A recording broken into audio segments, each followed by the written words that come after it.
Assalamualaikum warahmatullahi wabarakatuh. Perkenalkan, nama saya Wasinatul Rohma dengan NPM 1901011168 dengan kode D068.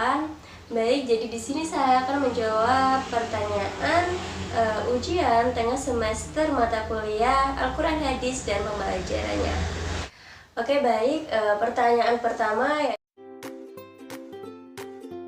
Bagaimana konsep Merdeka Belajar dan Pendidikan 4.0?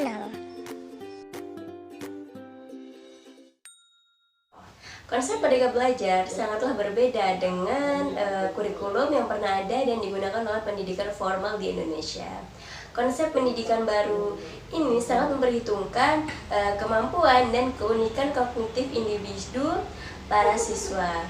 Berikut ini adalah konsepannya. Yang pertama yaitu asesmen kompetensi minimum. Jadi, perbedaan konsep pendidikan baru ini dengan kurikulum yang digunakan sebelumnya adalah siswa diharapkan mampu menunjukkan kemampuan minimum dalam hal literasi dan numerik. Fokusnya bukanlah sebanyak apa siswa mampu mendapatkan nilai melalui penugasan dari guru, tetapi bagaimana siswa mampu berpikir secara kritis menggunakan kemampuan kognitifnya. Kemudian dalam bidang literasi misalnya, bila pada kurikulum sebelum-sebelumnya siswa lebih banyak diharapkan untuk menghafal, kemudian menerapkan materi yang sudah dibaca. Dalam konsep asesmen kompetensi, siswa diharapkan bisa berpikir secara logis untuk mengabstraksikan maksud dan tujuan dari materi. Begitu juga dalam hal numerik atau pada pelajaran sains khususnya seperti matematika. Di sini siswa tidak boleh hanya menghafal formula atau rumus, tetapi juga harus menemukan konsep dasarnya sehingga mereka bisa menerapkan untuk menyelesaikan masalah yang lebih luas.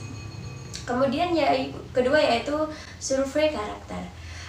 Cukup melegakan bahwa pada akhirnya pemerintah mengakui pendidikan di Indonesia adalah investasi yang paling mahal. Setiap daerah memiliki keunikan yang berbeda-beda dan tidak mungkin dipaksa untuk menerapkan satu sistem dengan indikator tetap. Pada konsep survei karakter ini, pemerintah akan menilai secara menyeluruh terkait kualitas pendidikan di sekolah, bukan hanya tentang hasil belajar, tetapi juga ekosistem dan infrastruktur pendidikan yang tersedia. Dengan kata lain, pengembangan kualitas pendidikan bukan lagi tentang penerapan indikator kualitas tetap, tetapi berdasarkan hasil survei terbaru terhadap sekolah. Ketiga yaitu perluasan penilaian hasil belajar. Satu hal paling menarik dalam konsep Merdeka Belajar ini adalah kedepannya siswa akan diberikan ruang untuk bisa mengembangkan diri mereka sesuai dengan minat dan bakat. Dengan cara ini, stigma siswa pintar dan bodoh diharapkan bisa segera dihilangkan, sebab manusia memiliki bakat alami yang berbeda-beda dan tidak bisa ditentukan dengan tes formal. Yang keempat yaitu pemerataan kualitas pendidikan hingga ke 3T. Merdeka Belajar juga dapat diartikan keadilan terhadap akses pendidikan yang setara bagi seluruh siswa di Indonesia. Oleh karena itu, pemerintah membuat kebijakan afirmasi dan pemerintah memberikan kuota khusus bagi siswa yang tinggal di daerah 3T. Industri 4.0 adalah momen penting dalam pemerataan kualitas pendidikan di Indonesia. Sebab pada tahun 2030 nanti akan menjadi puncak dari bonus demografi Indonesia dengan 64% penduduknya adalah angkatan kerja. Siapa sumber daya manusia, Indonesia akan sangat menentukan keberhasilan kita dalam menghadapi persaingan di industri 4.0, khususnya di daerah 3T yang masih memiliki tingkat kelahiran yang sangat tinggi. Selanjutnya yang kedua yaitu apa rancangan perencanaan pembelajaran Al-Quran Hadis dan pembelajarannya yang Anda miliki dalam menyambut era pendidikan 4.0. Era digital sedang terjadi saat ini. Tanpa disadari, membuat para masyarakat sedang menuju era masyarakat digital. Teknologi komunikasi semakin berkembang mengubah kehidupan sosial masyarakat serta mengubah cara manusia bersosialisasi dengan manusia lainnya. Dulu, Manusia sudah biasa melakukan sosialisasi dengan cara bertemu atau bertatap muka. Sosialisasi itu bisa dilakukan lewat dunia maya. Ini menjadi tantangan untuk para pelajar yang nantinya akan memimpin di masa depan. Ada beberapa hal yang harus disiapkan oleh pelajar untuk menyambut era digital itu.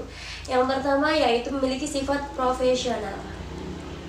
Hal pertama yang harus dimiliki seorang pelajar di masa depan adalah attitude atau sebuah sikap profesional agar mampu mendapatkan kepercayaan dari orang lain. Memiliki attitude yang baik itu sangat penting daripada aptitude atau bakat. Di era yang serba digital ini, belajar pun tidak harus saling bertatap muka. Walaupun tidak bertemu langsung dengan guru, seorang siswa mampu tetap bisa belajar di rumah. Sebagai contoh, cobalah untuk menyelesaikan tugas yang diberikan sesuai dengan deadline. Walaupun seorang tersebut memiliki passion dan kreativitas tinggi, tapi attitude-nya nol, banyak yang tidak akan memperkerjakan mereka.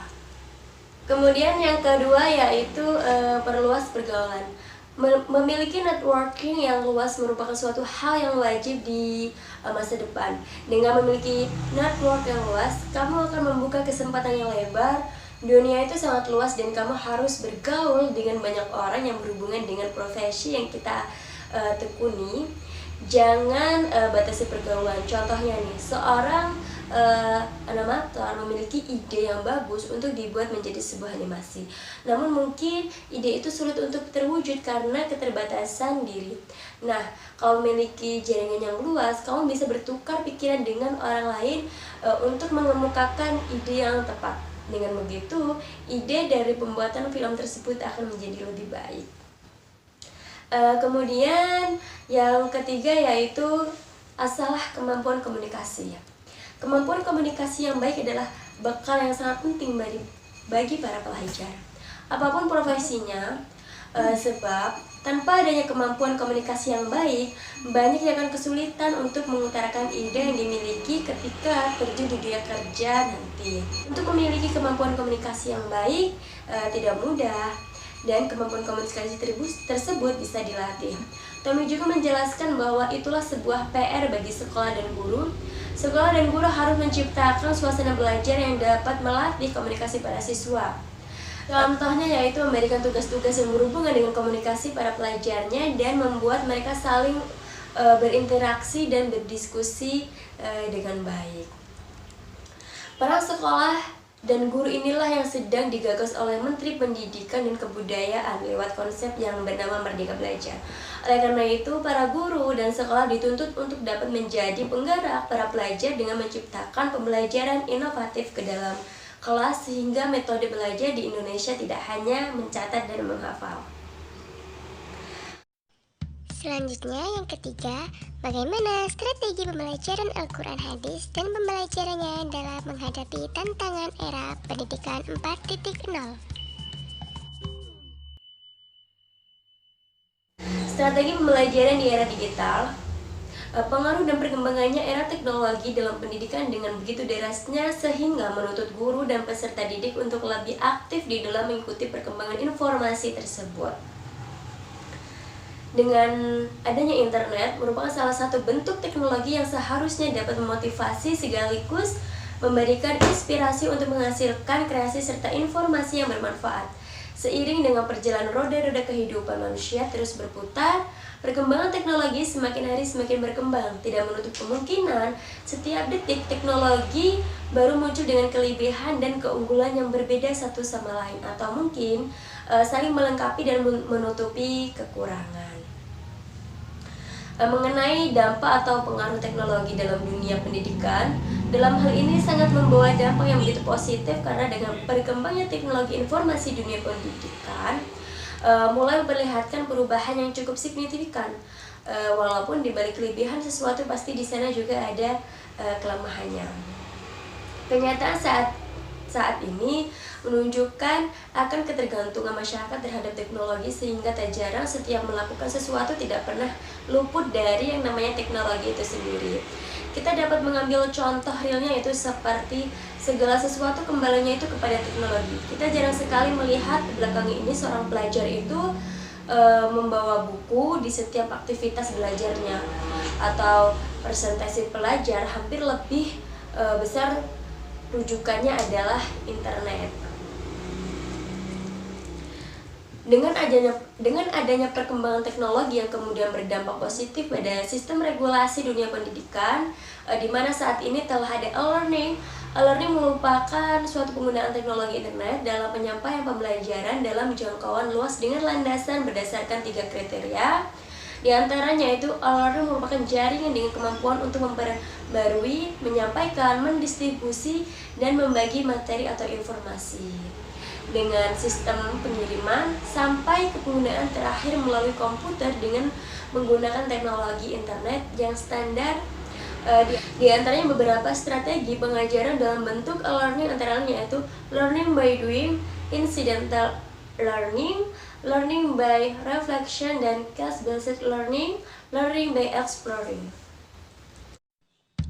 Selanjutnya yang keempat, bagaimana pengembangan media pembelajaran Al-Quran Hadis dan pembelajarannya yang sesuai dengan era pendidikan 4.0. Memasuki era milenial 4.0, khususnya di dunia pendidikan agama Islam, proses belajar dan mengajar agama Islam telah berada dunia digital yang serba maju. Dalam kaitan ini, keberadaan dan peran media pembelajaran menjadi amat penting agar semakin efektif dan efisien proses pembelajaran dan tidak melek digital. Karena semua hidup di dunia digital, tentu di dalam dunia pendidikan khususnya persoalan tidak hanya materi yang dikuatkan, tetapi juga medianya. Karena media yang akan memudahkan guru dalam menghidupkan sumber literasi belajar yang digital. Sumber literasi belajar digital bukan sekedar mata pelajaran tentang komputer dan umum, tetapi harus semua mata pelajaran, lebih khususnya pendidikan agama ini, pendidikan agama Islam, yang perlu juga menggunakan teknologi 4.0 dalam keseharian anak didik. Anak zaman milenial tidak lagi membaca buku cetak. Mereka menggunakan digital seperti halnya menghirup oksigen. Yang perlu diperhatikan adalah jangan salah memanfaatkan dengan pengadaan fasilitas yang semakin canggih saat ini. Media pembelajaran untuk era industri 4.0 berbasis teknologi. Media pembelajaran yang tepat adalah media sosial yang notabene sangat akrab di kalangan para pelajar, seperti media audio visual. Media audiovisual adalah media yang digunakan dalam kegiatan pembelajaran dengan melibatkan mendengarkan dan melihat sekaligus dalam satu proses atau kegiatan. Jadi di sini peserta didik dapat mendengarkan sekaligus melihat bacaan Al-Quran atau hadis melalui komputer atau handphone. Karena di zaman era digital ini, peserta didik akan lebih sering menggunakan teknologi daripada membaca buku, dan ditambah lagi dengan fitur-fitur animasi, itu akan membuat peserta didik lebih tertarik untuk belajar atau membaca atau mendengarkan Al-Quran atau hadis itu di dalam handphonenya atau di komputernya. Selanjutnya, apa pendapat Anda yang tentunya didukung dari beberapa teori yang kuat terkait evaluasi pembelajaran Al-Quran Hadis dan pembelajarannya dalam suasana yang berdampingan dengan COVID-19? Al-Quran Hadis adalah bagian dari mata pelajaran pendidikan agama Islam yang diberikan untuk memahami dan mengamalkan Al-Quran sehingga mampu membaca dengan fasih, menerjemahkan, menyimpulkan isi kandungan, menyalin dan menghafal ayat-ayat yang terpilih, serta memahami dan mengamalkan hadis-hadis pilihan sebagai pendalaman dan perluasan kajian dari pembelajaran Al-Quran dan hadis.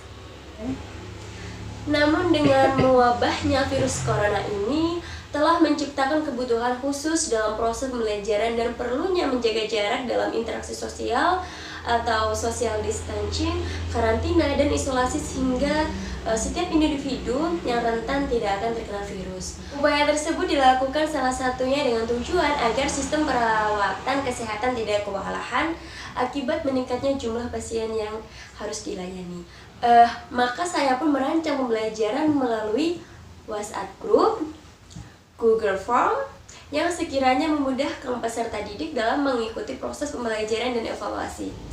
Namun masih ada saja kendala yang saya terima dikarenakan ada beberapa peserta didik itu yang tidak memiliki HP Android dan pulsa data untuk mengakses internet.